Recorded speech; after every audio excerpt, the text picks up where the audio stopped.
मैं हूं राजेश चौधरी। इस समय मैं यूपी की राजधानी लखनऊ में हूं। यूपी विधानसभा चुनाव में जिन लोगों ने भविष्यवाणी की वो भविष्यवाणी सटीक रही। उनमें से एक शख्सियत हमारे साथ है।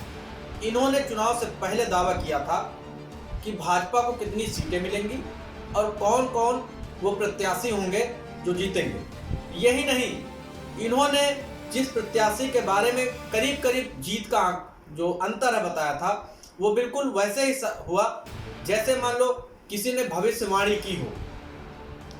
आज उसी शख्सियत के हम साथ हैं। नाम है विवेक सेठ। आखिरकार इनको ऐसा कहां से अनुमान हुआ? इन्होंने जिस प्रत्याशी यानी अनिल सिंह के बारे में कहा था और वो जीते, और आखिर इतनी ही मार्जिन से जीते जो इन्होंने बताया था मोटा मोटा आकलन कि करीब करीब इतनी वोटों से जीतेंगे। एक बात और, जब अनिल सिंह और वहां के जो विपक्ष में सपा के प्रत्याशी थे, ऐसा माना जा रहा था कांटे की टक्कर होगी, तो विवेक सेठ ने बिल्कुल स्पष्ट शब्दों में कहा था कि कोई टक्कर वक्कर नहीं होगी, अनिल सिंह बड़ी लीड के साथ जीतेंगे। बात करते हैं कई मुद्दों पे विवेक सेठ जी से। विवेक जी, सबसे पहले तो आपका बहुत स्वागत हमारे चैनल में। बहुत बहुत स्वागत है अजय जी। विवेक जी, आपने भविष्यवाणी की थी कि जो पूर्वा से विधायक अनिल सिंह वो चुनाव जीतेंगे और अच्छी लीड के साथ जीतेंगे। आपने जो आंकड़ा बताया था लगभग वही रहा। आखिर इतना अनुभव या ऐसी भविष्यवाणी आपने कैसे कर दी थी? देखिए, मैं कोई भविष्यवाणी करने वाला व्यक्ति नहीं हूँ। हाँ, पर क्योंकि मैं धरती से जुड़ा व्यक्ति हूँ और मैंने आपके ही चैनल पर पहले भी बोला है कि मैं कोई ना वोटों का ठेकेदार हूँ, ना मैं वोटों के लिए किसी को फोर्स करता हूँ, ना कुछ। हाँ, जनता से प्यार है, जनता के लिए काम किया है। तो सबकी जब मैं जनता के बीच गया तो उसको देखते हुए मेरे को लगा जो वो मैंने आपके आगे पहले व्यक्त किया था, आज वो आपके साथ। अच्छा, आपने बताया था मोटा मोटा आंकड़ा करीब करीब इतने हजार से अनिल सिंह जीतेंगे। इसका भी आपने बस ऐसे ही मतलब जनता के बीच से, इसका तो कोई आपके पास जादू होगा? नहीं, कोई जादू नहीं है। देखिए, जनता ही है और क्षेत्र में कई सभी जगह उठना बैठना है, तो जनता की भावनाओं को देखते हुए और जो जनता के बीच में चल रहा था, और एक मोदी फैक्टर भी बहुत बड़ा उसमें था, प्लस आखिरी में सबने मेहनत करी, उनके कार्यकर्ताओं की भी मेहनत है, मैं इसको भी नहीं नकारूंगा। तो सबकी मेहनत से आज अनिल सिंह जी अपने क्षेत्र के विधायक है। बाकी एक मोटा आंकड़ा था मेरा कि इतने से जीतने चाहिए, आज वो जीत गए, बस इसके आगे और मैं क्या। अच्छा विवेक जी, जीत की बात तो ठीक है, लेकिन वहां पे करीब 4 बार विधायक रहे उदयराज जी। इस बार अच्छी पोजीशन में रहे थे। पहले जब तक मोदी जी नहीं आए, ऐसा माना जा रहा था कि अच्छी पोजीशन में है। आखिर क्या कारण रहे कि उदयराज जी को इतनी करारी शिकस्त मिली? आप क्या मानते हो, कौन से बिंदु हैं जिन पर उदयराज जी को हार का सामना करना पड़ा? देखिए, घमंड होना अपने आप में किसी भी व्यक्ति को पराजय की ओर ले जाता है। जिस प्रकार रावण को घमंड हुआ था कि वो इस पूरे ब्रह्मांड का सबसे ज़्यादा शक्तिशाली है और वो भगवान श्री राम से लड़ गए, इसी प्रकार से घमंड नहीं होना चाहिए। और प्लस देखिए, जो उदयराज जी के साथ जो लोग लगे हुए थे वो सब वोटों के, मैं ये मानता हूँ कि अधिकांश लोग वोटों के ठेकेदार नहीं थे। कोई कहता है मेरे पास 5,000 वोट है, कोई कहता है मेरे पास 10,000। तो वोट जनता का है, उसकी कोई ठेकेदारी नहीं कर सकती। ये जनता है, जनता ही आपको कुर्सी पे बैठाती है, जनता ही आपको आपका आईना दिखाती है। तो इसलिए इस बात का घमंड नहीं रखना चाहिए था। और वो लोग पहले भी हवा में थे कि हम जीत रहे हैं, लेकिन धरातल पे स्थिति दूसरी ही थी। यानी आप मानते हैं कि उदयराज जी जो है कहीं ना कहीं अहंकार में आ गए थे? बिल्कुल अहंकार में आ गए थे। बल्कि इनके जो लोग थे, मारावा में भी इन्होंने जो है बोलना चालू कर दिया था कि 10 तारीख के बाद जो है सबको देखा जाएगा। तो कहाँ से देख लोगे? अब अगर वही लोग पलट के बोलने लगे अब 10 तारीख आ गई आओ आके देख लो, तो मेरे ख्याल से तो इनके लोग अब घर से भी निकलना बंद कर दिया होगा। अच्छा एक चीज और, अनिल सिंह भी कहते हैं जो ठेकेदार रहे हैं हमने उनकी वोटें बटोर ली। आप ये मानते हैं कि क्या वाकई में उन वोटों में सेंध लगी है? सेंध लगा दिया अनिल सिंह ने इसलिए वो जीत गए? हाँ बिल्कुल, आप सेंध लगाना भी कह सकते हैं।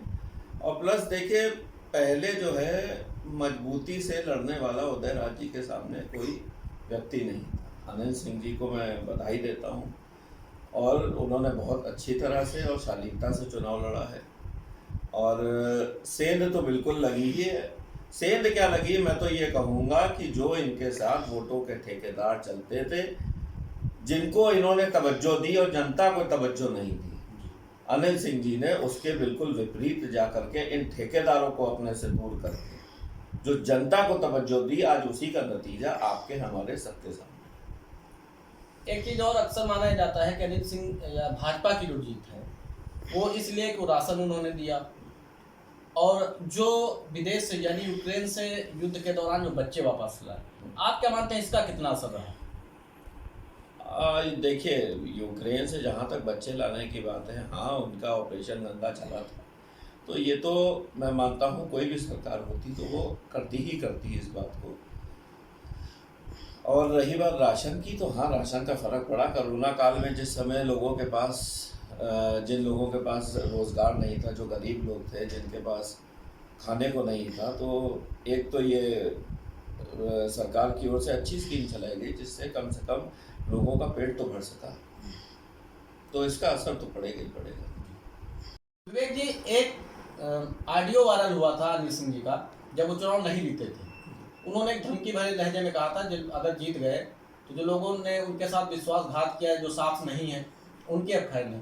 अब भी जीतने के बाद वो जितनी सभाएं कर रहे हैं, जनसंपर्क कर रहे हैं, उसमें भी यही बात कहते हैं कि क्या वाकई में अनिल सिंह अब जो उनके साथ नहीं रहे हैं उनकी अब खैर नहीं, या फिर ये एक जीतने के बाद ये कहें धमकाने की भाषा है?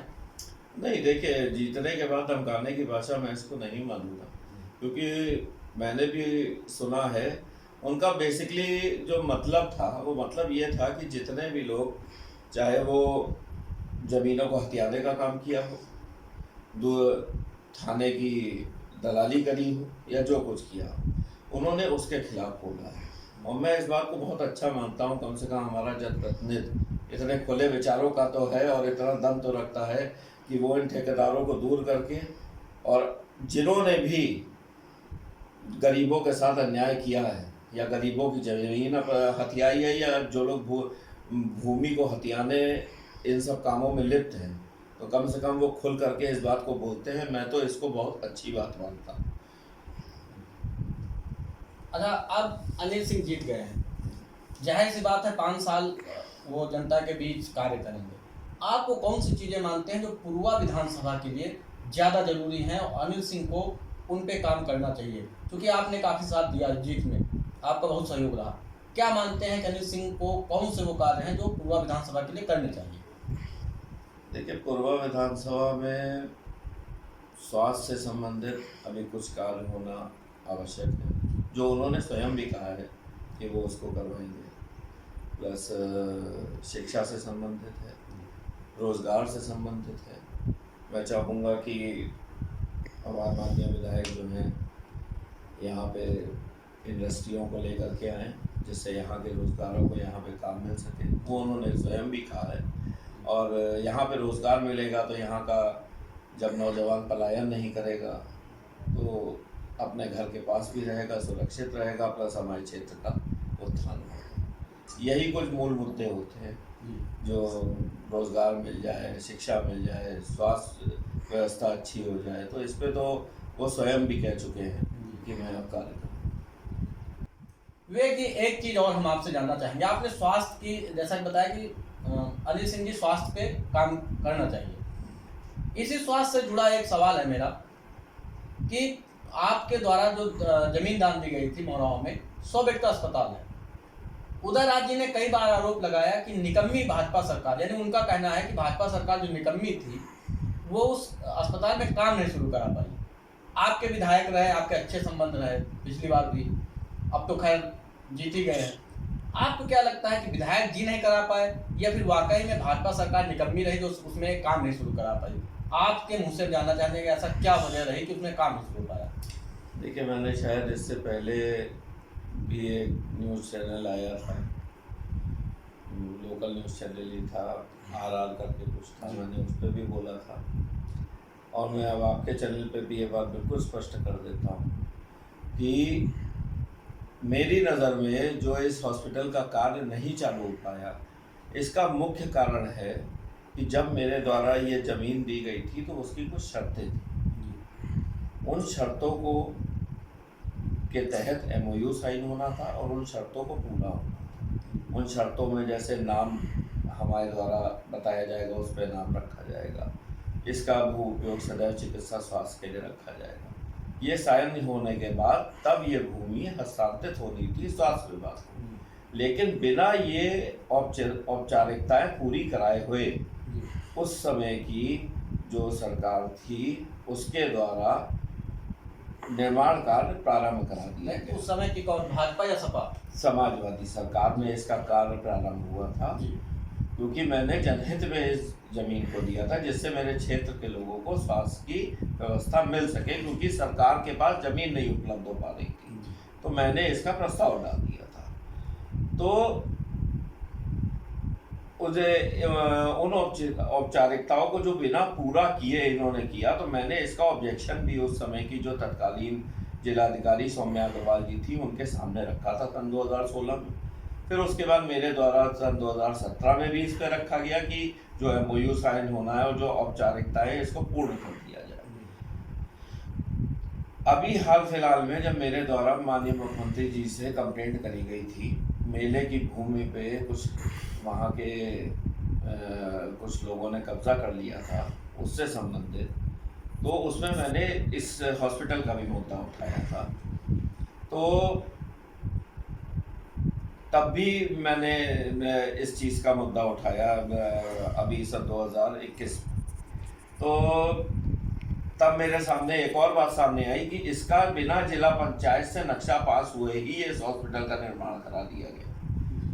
तो मैं ये मानता हूँ कि इसका निर्माण कार्य शुरू होना, इसका धन आवंटित किए जाना, ये जो सन 2016 में समाजवादी सरकार थी उसने गलत तरीके से और बिना शर्तों को पूरा किए, बिना औपचारिकताओं को पूरा किए, उसको नज़रअंदाज करके अपनी तानाशाही के चलते उसने कार्य शुरू कराया, जिसका खामियाजा आज देखा जाए तो जनता को भुगतना पड़ रहा है। क्योंकि पैसा जो लगा है सरकार लगाती है, लेकिन वो टैक्स पेयर का पैसा है और वो पैसा जनहित में लगना चाहिए।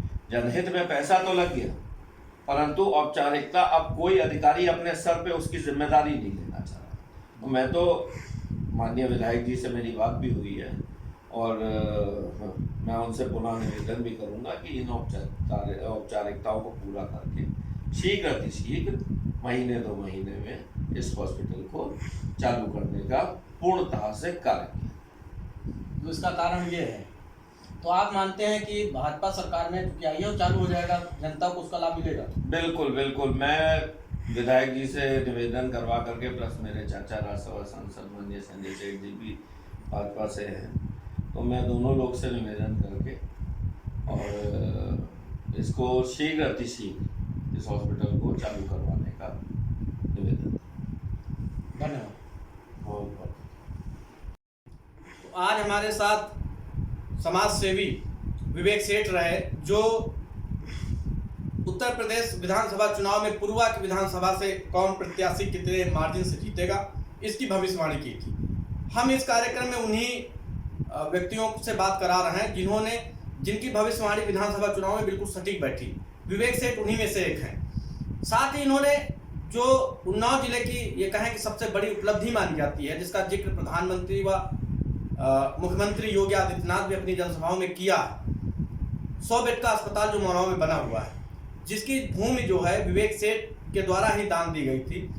उस अस्पताल पे समाजवादी पार्टी के जो प्रत्याशी रहे हैं उदयराज यादव जी ने, उन्होंने कई बार आरोप लगाया कि निकम्मी सरकार है इसलिए वो नहीं चालू पाया। उसका आज जो है पीयूष भारत पर विवेक सिंह ने जवाब दिया कि आखिर वो अस्पताल आम जनमानस के लिए क्यों नहीं चालू हो पाया अब तक। पीयूष भारत के लिए लखनऊ से मैं राजेश चौधरी।